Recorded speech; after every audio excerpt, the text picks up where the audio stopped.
Hey there everyone, it's your guy ShojoBoy1024 here, and I'm just here to record another type of video different from my usual art videos, and just wanted to share a little something with all of you because I feel like it's a good message to give out to some people and to understand a little bit of something.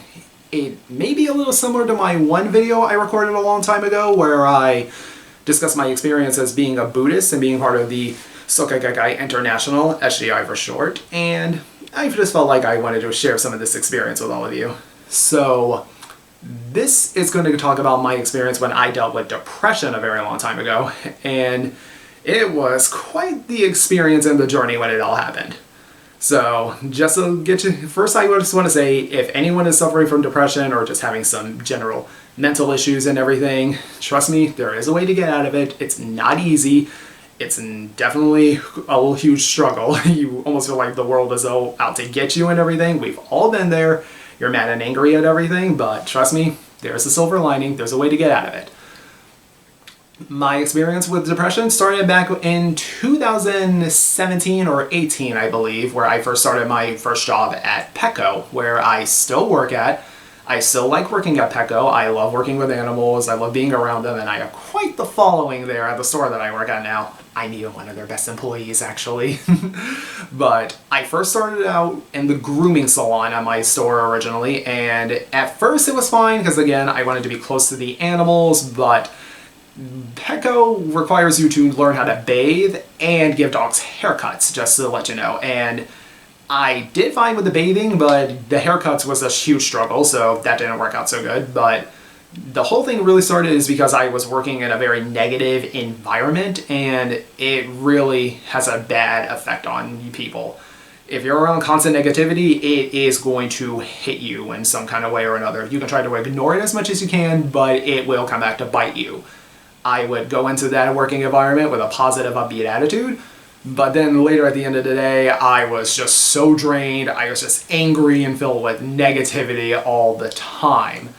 And one of the other things that ended up leading to my depression is that two of my closest friends started getting into relationships. And one of the things I should also mention is that I am an aromantic asexual. I have no desire for romance. I have no desire to have sex either, unless I developed a very close personal connection with that person, which would technically make me demisexual, but so far haven't done that yet, and I just am perfectly fine with that. And my two friends were getting into these relationships, and it felt like that's all they were focusing on. And this is an experience I've dealt with way too much in my past, where you have a friend 1 minute, but then as soon as they start dating and everything, like that, they're gone. They don't care about you anymore.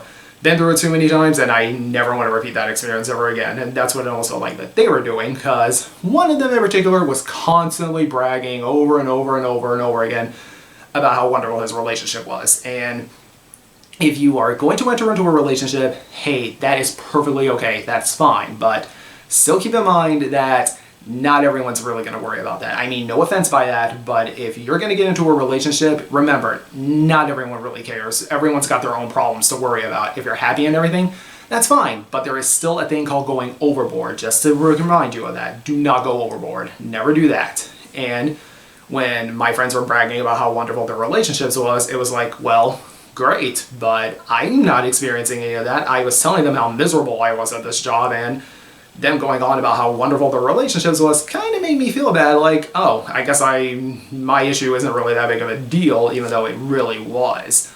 Dealing with all this negative environment and everything, I was pretty much doing all of the work at the grooming salon, and it was stressful and tiring at the end of the day.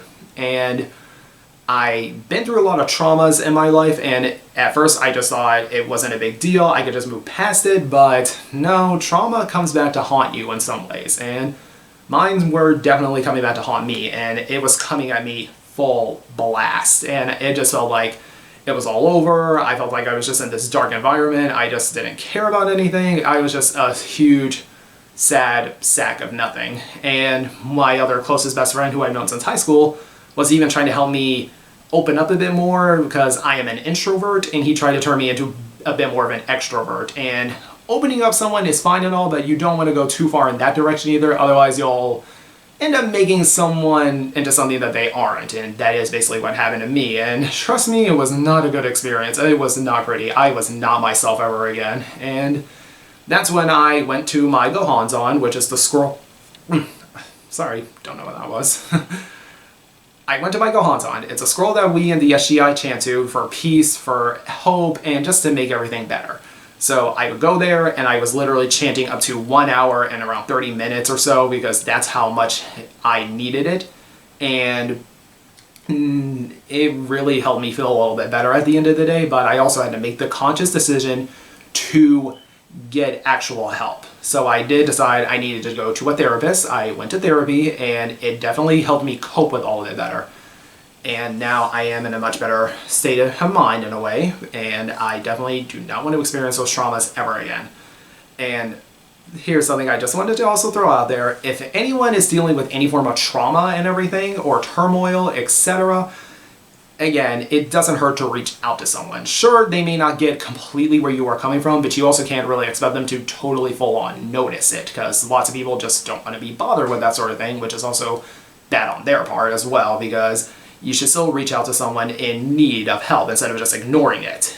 And one of the things that I also do not like is when someone goes up to you, and if you're dealing with some sort of personal trauma, or again, if you're dealing with depression, and someone simply tells you to get over it, bad choice of words. You cannot tell someone to get over trauma or any form of anxiety or depression, because basically telling someone to get over trauma is like going up to someone who is suffering from depression and telling them to stop being sad. Doesn't work that way. It just doesn't. You are not helping if you are saying that. So definitely just reach out to someone, and if you do, consider therapy or counseling, because it is going to definitely help you out. It's not for someone who is crazy or something is mentally wrong with them. It is something that is there to help. That is definitely what I went through, and again, I did have some good friends who were helping me get out of that environment, especially my other members of the SGI who helped me get out of it. So just wanted to put that out there. And I also just wanted to share that, yes, as I said earlier, I am an aromantic asexual. I have no problem with it and everything, but I do feel like there's still a lot of issues regarding that subject, because I am not kidding when I say this. That is actually my best friend calling me. I'll get back to him later. Sorry.